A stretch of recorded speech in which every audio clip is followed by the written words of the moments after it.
Hello everyone, this is Defense Politics Asia, and this is the summary for the day of 1004 for the 23rd of November. Okay, then so we're gonna start off with the Kursk front. So at the Kursk front, the Russian forces continue their counteroffensive, and the Ukrainians have considered that they have officially lost Gordievka and Uspanovka. This area here has always been claimed by the Russians to be under Russian control. So this is just Ukrainian disclaiming what they claim. So that's all from this area here. The main place is Gordievka, where the one of the border crossing is.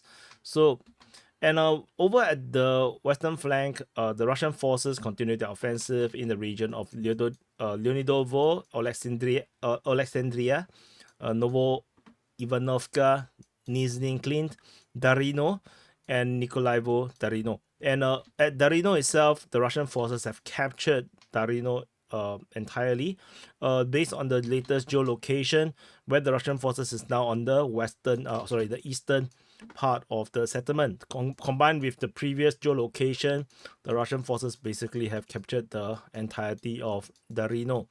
And this is already reported by pro-Russian sources and reporting channels that they have captured Darino.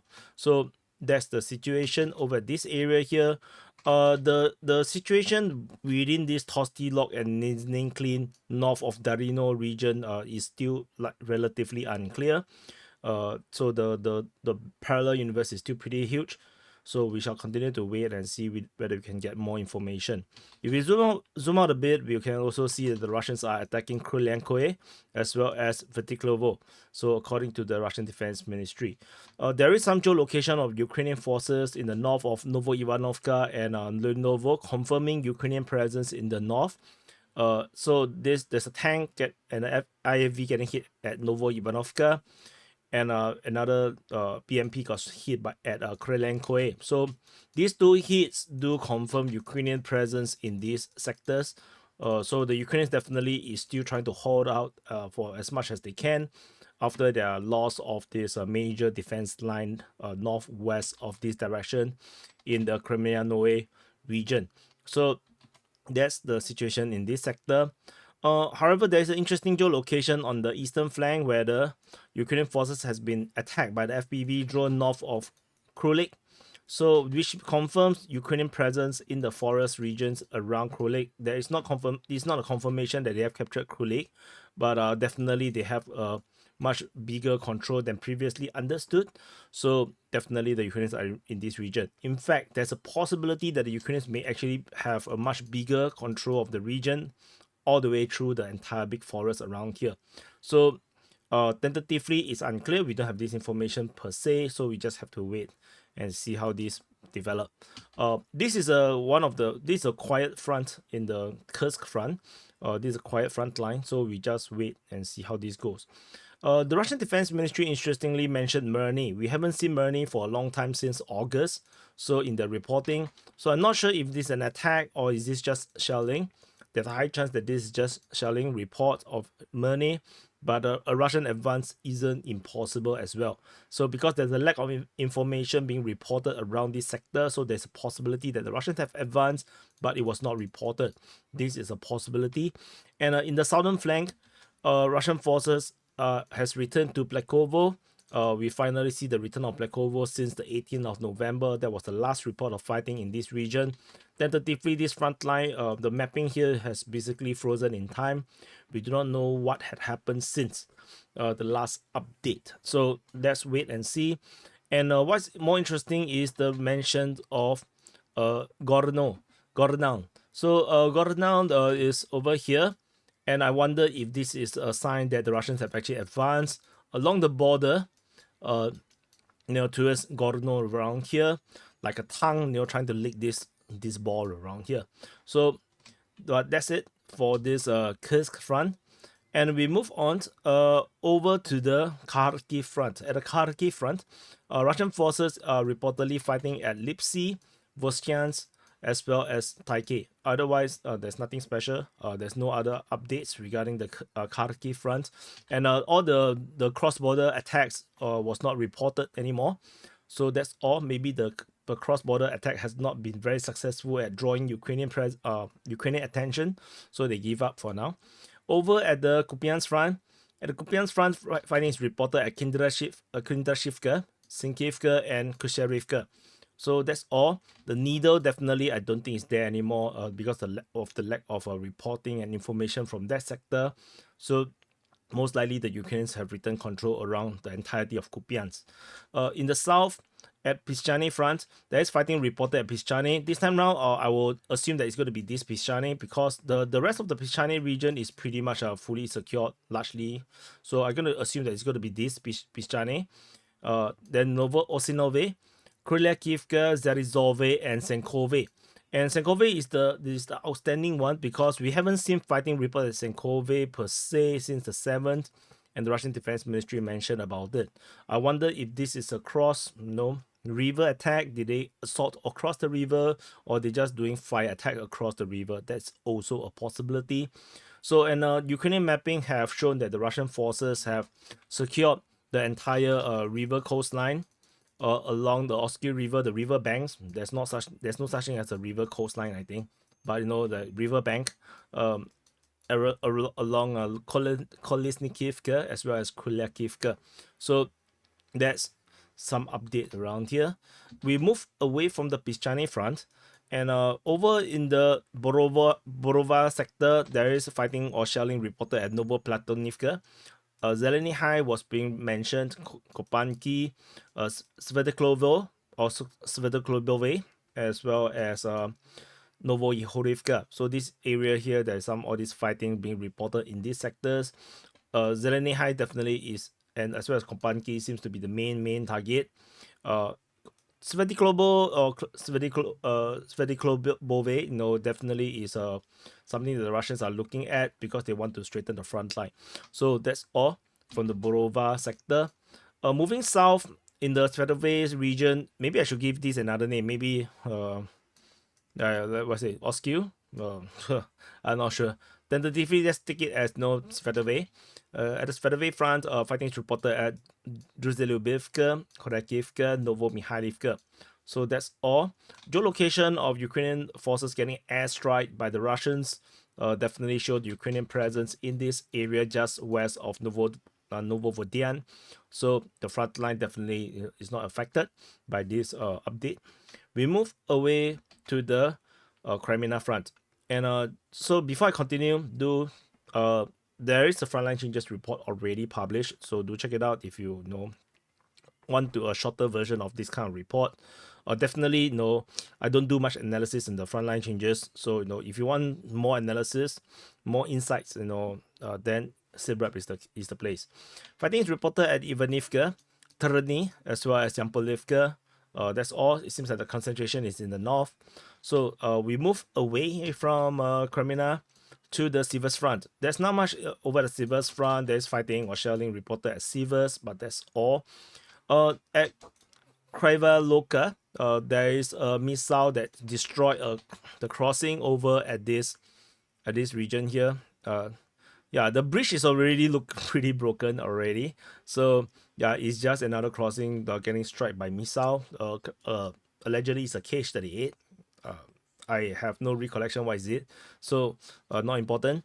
Over in the Bakhmut front, the fighting is reported mainly in the north and the central part, with fighting reported at Orikovo-Vasilivka, Krehorivka, Chasivya, and Stupovsky.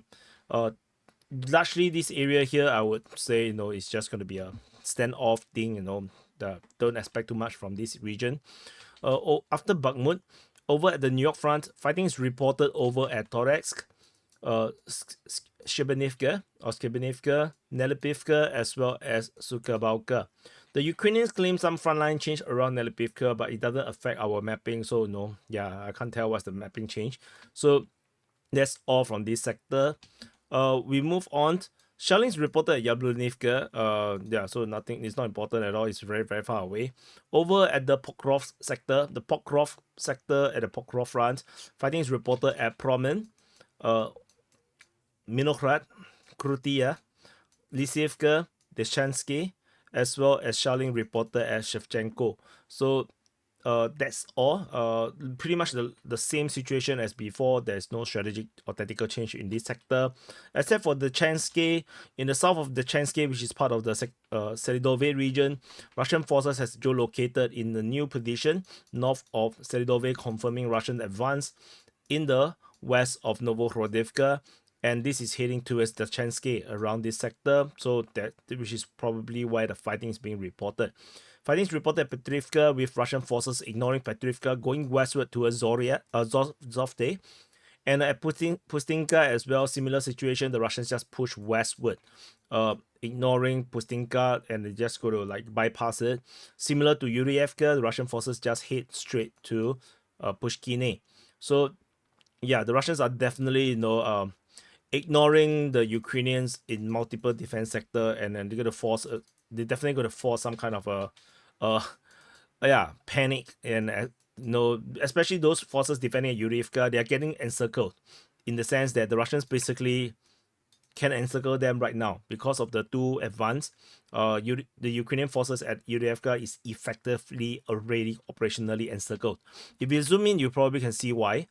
If let's say Ukrainian forces are still defending along this forest water body region, I think there's a stream around here, and they're defending around this forest and whatnot, and the Russians just ignore them and just punch through. And in the south of them is the same thing, the Russians just punch through. Yeah, and if the Russians meet in the center of this forest line, Yurievka is effectively encircled. So this is and for this moment they are already operationally encircled, because the only way out is to withdraw through the open ground, which is suicide. It's definitely suicidal. So Yurievka is already operationally encircled. So the fall of Yurievka is is a given for now at this moment. So that's all for this sector. Pustinka not yet, because the advance is going northwest towards Zovte. So the encirclement not really coming just yet. So anyway, we move further south, and over at this south of Selidove, there is fighting reported. So let's see. Let's put it under the north of Kurakove sector. Fighting is reported at Novodimitrivka, Zoria, Sonsevka, Novoselidivka, Ilinka, as well as Bereski. At Bereski, there is advance in Bereski itself. So this if you zoom in, you probably can see the Russian advance capturing more than half of Bereski as well already. And the word Bereski somehow came out in my dreams. I was dreaming about pronouncing this word, Bereski. Very, very, like, this is the trauma you guys give me. Keep complaining about my pronunciation. So it's like, yeah, Bereski. Yeah, coconuts. So over in the south Kurakove sector, Russian forces are fighting at Kurakove or Kurakove, and as well as the Dane region. So that's all. Nothing particularly special per se. There is no updates at Kurakove, which means that I believe that the next update is going to be shocking, because to have no advance feels a bit weird, given that the Russians are advancing so quickly in all other sectors around this region. Over at the Uspenivka eastern sector, eastern flank, the area here is collapsing. So I can't even zoom in because the area capture is so big. So let's cover in the north, since I already covered in the macro scale in the frontline changes report, and I was rushing for time, so I was doing it very quickly. So Russian forces previously claimed this line, and is now fully corroborated by the pro-Ukrainian mapping. In fact, they have extended it into Romanivka, with Russian forces entering into Romanivka itself, and in the process capturing huge amount of grounds, and this area here is all fully captured by the Russian forces, which means that any Ukrainian forces in Ilinka is now encircled, because there's a river here, so they can't. Yeah, there's a river there. No, they are encircled right now at Ilinka, and the Russian forces have also advanced in Ilinka as well. So that's another encirclement. Remember I just mentioned one encirclement further up north, at the Pokrov sector. So now this is yet another encirclement, and this is much bigger actually. So and at Ilinka itself, as if you zoom in a bit, so Russian forces already reached into the settlement of Romanivka. This area here is already gone. Is already this 400 meters definitely is under fire control. There's no way the Ukrainians can retreat out from Romanivka. The only way is to go south into Yelizavetivka and go west. So that this is the way out. Like they have to cross the river here and go out. And the Russians already have captured most of Ilinka. I forgot to mute my WhatsApp, so I'm so sorry. And the Russian forces capturing most of Ilinka also comes very, very suddenly. And of course, I already mentioned with this geolocation, I already told you that yeah, the end is 9, you see. So the Russian forces really indeed quickly entered into Ilinka, which means the Ukrainians must be in a panic, withdrawing in this area here. So, and there's an interesting Ukrainian mapping is that the Ukrainian mapping like to do gray zones, and their gray zone extends like this. like this is their gray zone. Like it's impossible that the Ukrainian forces are there. If they are there, they are almost certainly going to die or POW'd. So I don't think this is viable. I think this Ukrainian presence at Katerinivka is just dreaming. I don't think the Ukrainians are there anymore. Despite the Ukrainian Defense Ministry still talks about Katerinivka and Antonivka, which is over here, this Antonivka, Katerinivka. I mean, the Ukrainian mapping itself is already accepted that Ilinka has lost. So this reporting is definitely not that accurate. Over at the Yelizavetivka, the situation is somewhat similar. So this Ilinka, the Russian advance at Ilinka, and the Romanivka is here. So Russian forces geolocated on the southeastern part of Yelizavetivka, confirming Russians has started the battle of Yelizavetivka like again, and they have captured another quarter of the forest plantation and secured most of the southern outskirts of Yelizavetivka. And like I said, this Ukrainian line, even in the forest, if they exist over there, definitely have to be covering forces for the Ukrainian forces retreat from Ilinka. If not, then their comrades are going to die. And the situation is getting really desperate because yeah, I mean, from Romanivka, they could potentially, assert fire control on the other side of the river, but of course, this is inside the forest, the roads. So maybe there's some kind of shelter or safety in that sense. So let me push this down a bit. So, but the Russians are pushing through the forest as well. So the Russians are definitely moving through the forest as well. So things are getting really, really bad. This is like a computer game scenario where you just have to run, and you give me a timer, and if you have to get to objective A, B, C, and D, before the time's up, or you die. So that's kind of situation right now facing the Ukrainian forces in this sector. I hope the Ukrainians enjoy what they sign up for. For those that volunteered, those that are pulled off the street, and yeah, I feel very sad for them.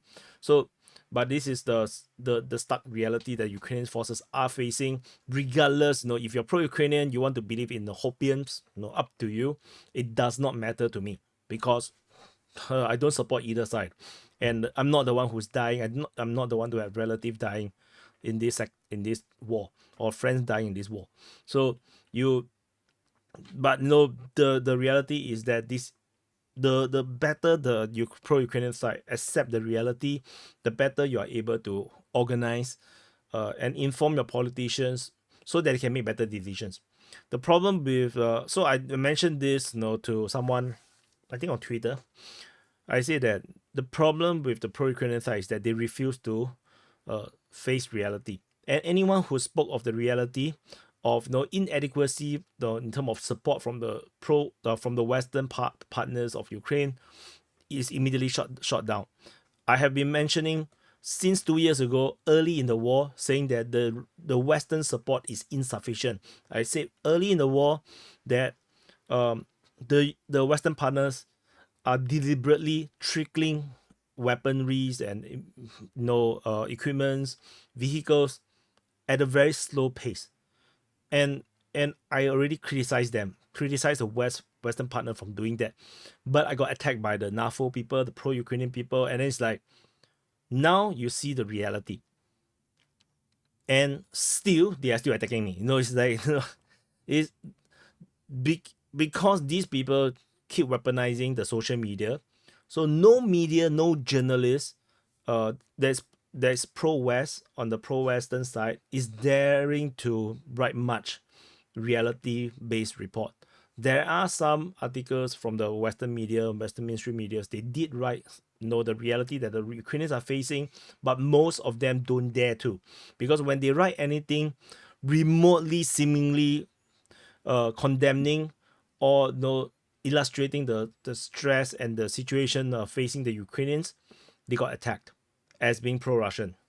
And what happens is that the mainstream media will, or the most of the journalists will start to just write about good news. It's like looking at the headlines of the Danny Davidoff videos. I don't watch his videos, so I do not know what he actually say in the videos. But it's that the headlines, the titles, is always so positive and pro-Ukrainian, and that actually give false sense of comfort and false sense of success to the Western politicians, because these Western politicians read the mainstream media and they think that everything is okay, so they don't send more support to Ukraine. And when things go wrong or conflicting reports comes out, they do not know what to think, because they have been reading so much good news, just like many of you pro-Ukrainian guys, and that is bad. That is bad for Ukraine. It's bad for the Ukrainian war effort. The more you understand the reality, the more you know what support Ukraine need. But yeah, people like to attack me. So yeah, you lose the war is not my problem. Like I said, it's not my war. So over and the rest of the Uspenivka front, Russian forces are fighting at Trudove, towards Uspenivka, Konstantinopolske, towards Sukiali, and in the region of Maximivka. So Sukiali is problematic. If the Russians take this, then the Ukrainians, the only way out is from the north of Uspenivka, because if the Russians close down all the way to Sukiali, there's no way out. In fact, Sukiali itself is a very small village, so there's not much of a way out except through Konstantinopolske, which there's still another bridge over here. So that is that's the two crossings, and the Russians are closing in very, very quickly, and the Ukrainians, this is the two crossing there. This side, this entire in danger side needed to cross. The Ukrainians over in this area here, they need to cross down, and this area they need to cross in this way up. This is the retreat that the Ukrainian forces will have to take. And if you cannot see clearer, now can you see better? There's a river. There's a river here. This is the river, and there is only two crossings from the north and the south of the banks, the river banks. So the anyone on the southern bank is going to be in deep danger. So so the